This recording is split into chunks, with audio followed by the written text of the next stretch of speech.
This summer, meet the magical mermaid at VGP Marine Kingdom from April 12th till May 31st, 2024. மதுரையில் கள்ளழகர் வைகை ஆற்றில் இறங்கும் வைபவத்திற்காக செய்யப்பட்டுள்ள ஏற்பாடுகளை உயர்நீதிமன்ற மதுரை கிளை நிர்வாக நீதிபதிகள் ஆய்வு செய்து வருகின்றனர். இதுகுறித்த கூடுதல் தகவல்களை செய்தியாளர் ஜான் கிறிஸ்டோபரிடம் கேட்கலாம்.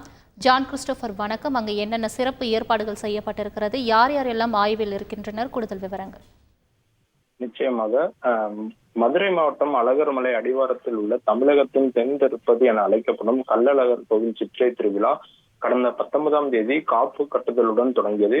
இதனை அடுத்து கள்ளழகர் சித்திரை திருவிழாவின் 3ஆம் நாள் நிகழ்வாக இன்று மாலை அழகர் கோவிலில் உள்ள சுந்தரராஜ பெருமாள் கள்ளழகர் வேடமிட்டு தங்கப்பல்லாக்கில் மதுரையை நோக்கி மண்டூகா முனிவருக்கு சாப விமோசனம் அளிப்பதற்காக மதுரை புறப்படும் நிகழ்வு நடைபெற உள்ளது. மதுரை மீனாட்சி அம்மன் கோவில் சித்திரை திருவிழா மற்றும் கள்ளழகர் வையாற்றில் இறங்கும் வைபவம் உள்ளிட்ட திருவிழாவிற்காக செய்யப்பட்டுள்ள ஏற்பாடுகள் குறித்து மதுரை உயர்நீதிமன்ற கிளை நிர்வாக நீதிபதி சுரேஷ்குமார் மற்றும் நீதிபதி அருள்முருகன் ஆகியோர் ஆய்வு செய்தனர். இவருடன் மதுரை மாவட்ட ஆட்சியர் சங்கீதா மற்றும் மதுரை மாநகர காவல் ஆணையர் லோகநாதன், மாநகராட்சி ஆணையர் தினேஷ்குமார் உள்ளிட்டோர் உடன் இருந்தனர். மேலும் வைகை ஆற்றில் கள்ளழகர் எழுந்தருளும் போது பல லட்சக்கணக்கான பக்தர்கள் ஒன்று கூடுவார்கள்.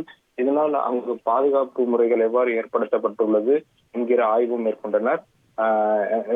இவர்களுடன் அரசு வழக்கறிஞர்கள், கண்ணன் மற்றும் வருவாய்த்துறை அதிகாரிகள், காவல்துறையினர், மாநகராட்சி அதிகாரிகள் உள்ளிட்டோர் எந்த மாதிரியான நடவடிக்கையை மேற்கொள்ள இருக்கின்றனர் என்பது குறித்தும் ஆய்வு செய்தனர்.